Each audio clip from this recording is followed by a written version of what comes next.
Hi, good morning. It's Dr. Brenda Eshin Shoshana back with another little talk on simple solutions in a complex world. It's lovely to be here with you. Good morning. I hope you're doing well and that your week was good.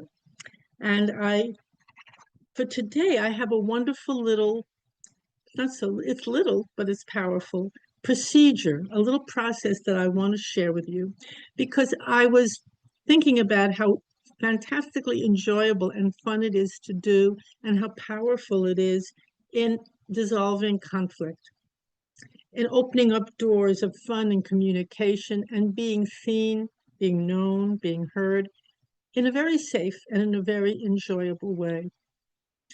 Usually when we get into conflict, when we don't understand someone, they don't understand us, we get very frustrating. We try every way to get through to them. And so often we can't. They don't get us. We don't get them. We're kind of stuck in our own mind and in our own perceptions of what's going on. And we're stuck in wanting me to win. It's all about me. What do I want out of this? What are they doing to me? It's always a lot of self focus and absorption going on when there's conflict too. There's not room for you and them. It's all about you and how upset you are. And then we start blaming them usually, or we try harder and harder to get through to them. And if we can't, sadly enough, we may feel, oh, I've failed. I'm just giving up. They're impossible. It's very normal to react that way. And it's very sad because there are ways to dissolve conflict. Very simple, quickly, and to see what's really going on and to be present and respond and to know what to do. Actually, it just happens naturally. So I am going to share today this wonderful procedure. I used to do it in longer workshops and courses, and we had quite a bit of time to explore it, but here we are now, and I will describe it to you, talk to you about it, let you know how to do it, and you can do it yourself. You'll have fun with it. You'll have a good time, and I'd love to hear how it goes for you. It's called the turnaround procedure. What does that mean? Well, the turnaround procedure is so simple. What we do is and of course, you do need the other person. Well, you don't actually need them to do it with you, but it's very nice if they do.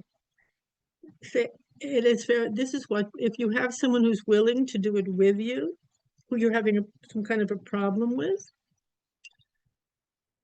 what you do is this. Rather than constantly go over and over and over the same issues a million times, which we always do, and come out with the same result. What we do is this. We in that situation, say I'm having some kind of a big conflict or a stuck spot with a child, a partner, a business person, a friend, whoever it is, it doesn't matter who. You say we'll start with just two people. You can do it with a group too, with a family. It can be done in many different ways. But to start, you were doing it with another person. You get together and you're going to replay that scene that always causes such upset for the both of you, the situation, the problem. However, you will play their part in it and they will play your part in it. Now, when I say play, you'll play their part, I don't mean you'll just pretend to be them. You're going to be like an actor and you will become them for the duration of that procedure. You'll look through you'll just be them and you'll reiterate it from their point of view and you'll experience what it is they're feeling, what they want, how they see you, what they need from you, and vice versa. And they'll be doing that with you. They will play you. Then you'll just go over the situation, but from a totally different perspective. You'll play that little scene out with them. And as you do that, you will be amazed. When I've done it, to this day when I do it, I'm surprised. Because we don't really see others. We don't. We see ourselves, we see our wishes, we see our projections onto them, we see our images of them, we see what we want from them, but we don't, but what I mean, we don't see them is we don't feel what they're really going through.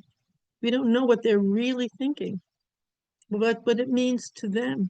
And this is a fabulous way to find out. You just act the part, you become them. Now, I'm not saying you think about them or you describe them, you actually play their role in that scene. And the two of you go through it again. You will feel what they're feeling. You'll say probably what they're usually say.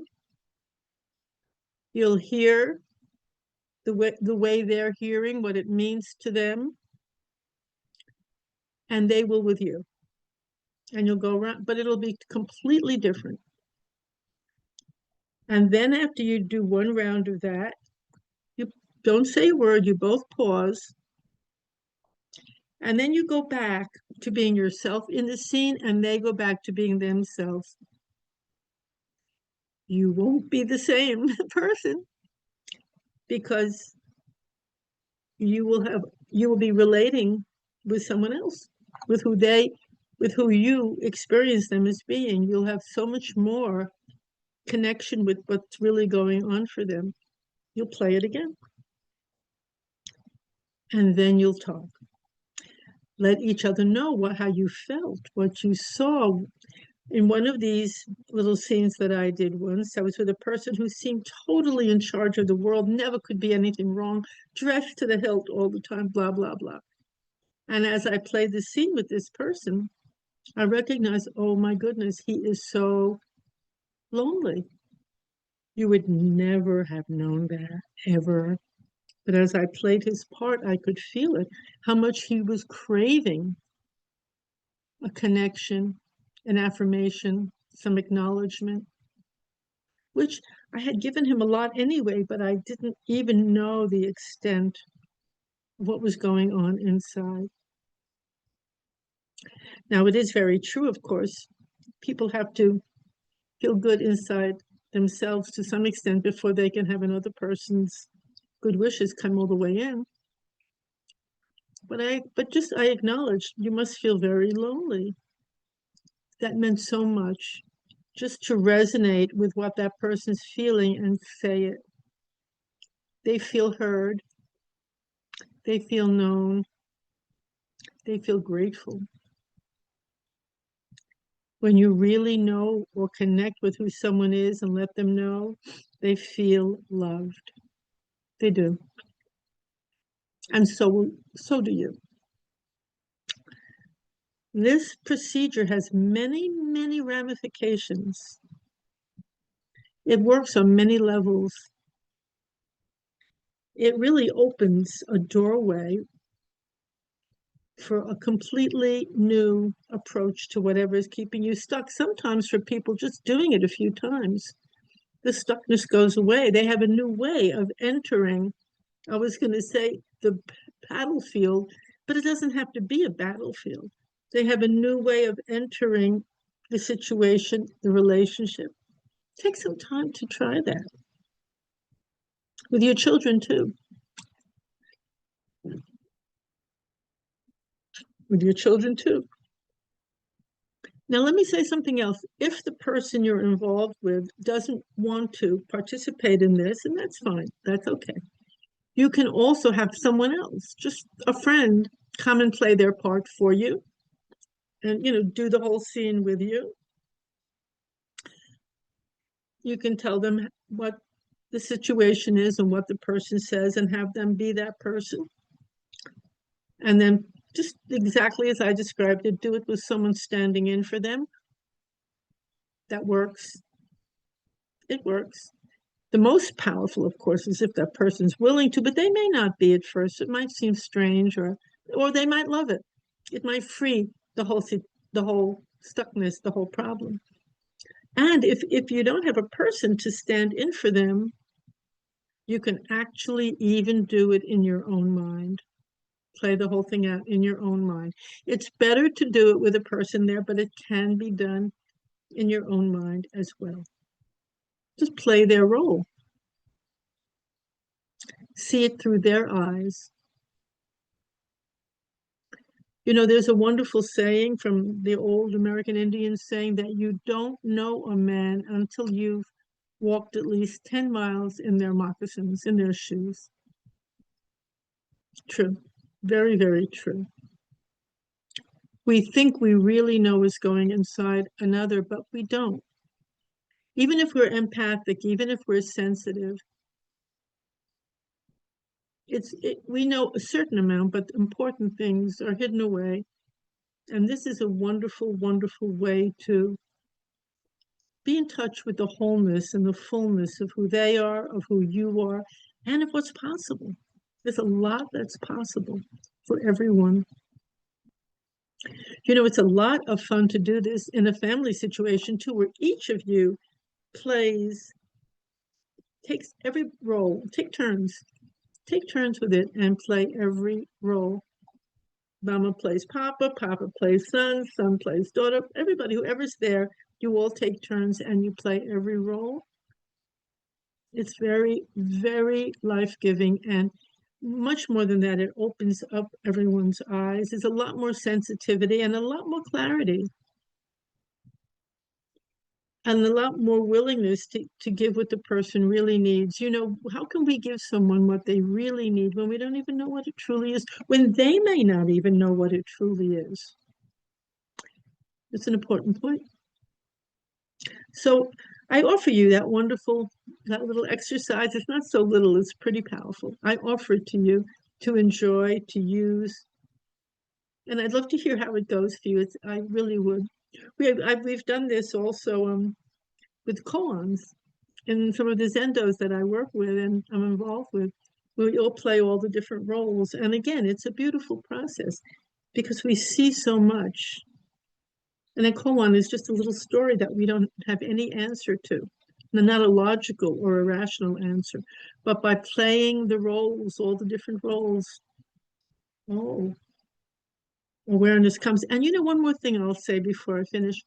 We get a lot more awareness of how we are as well. By watching the other person take our role and perform it, we really see how they receive us, how they see us. And that's very informative and very important. And as they attain new levels of knowing us, we learn that too. So there's no end to the richness and the enjoyment. What I love are processes that are enjoyable, because let's face it, we won't keep doing it if we don't enjoy it. And if we enjoy it, that's the key, then we will. And then it will grow more and more and have more and more benefit in so many ways. Okay, thank you for listening. I love to hear from you and I appreciate your being here, and have a really beautiful week. Take good care.